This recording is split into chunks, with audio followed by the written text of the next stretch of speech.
పాపం వాచ్మెన్, నా మీద కోపాన్ని ఎందుకు ఆయన మీద చూపిస్తున్నావు? ఇప్పుడు నీకేమి కావాలి? నీతో మాట్లాడాలి. ఏమి మాట్లాడాలి? టికెట్ కొనేదానికి ఇప్పుడు ఏం తప్పు జరిగింది? ఏం తప్పు జరగాలి? జరిగిన తప్పు చెప్పండి. ఓ ఇప్పుడు ఏమి తప్పు జరగలేదని అనుకుంటున్నావా నువ్వు? ఒక సాధారణమైన విషయాన్ని కూడా తప్పుగా చూస్తే అన్ని తప్పుగానే తెలుస్తుంది. తప్పు తప్పు తప్పు అన్ని తప్పు. నువ్వు నేను ఒకే మెంటాలిటీ ఒకే వేవ్ లెంత్ అనుకునేది తప్పు. అది అర్థం చేసుకోకుండా మన పేరెంట్స్ పెళ్లి చేసింది తప్పు. పెళ్లి తప్పు, హనీమూన్ తప్పు, ఇక్కడికి వచ్చినది తప్పు, ఇక్కడ జరిగేది తప్పు, జరగపోయేది తప్పు. ఇక్కడ అన్ని తప్పుగానే జరుగుతుంది. అది ఏమి తప్పుగా అనిపించలేదు మీకు? అవును, తప్పే.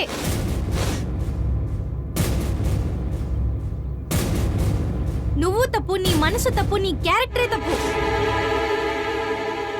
లోకంలో ఉండే అందరికీ జనరల్ గాను సహజంగానూ ఉండదే ఒక అండర్స్టాండింగ్ లేని బంధం లేదు, కుటుంబం లేదు. అర్థం చేసుకోలేని ఈ మనసుకు అంతా తప్పే. ఇలా తప్పుగా నువ్వు అర్థం చేసుకుని మిగతా వాళ్ళని తప్పు అంటవే, నువ్వంతా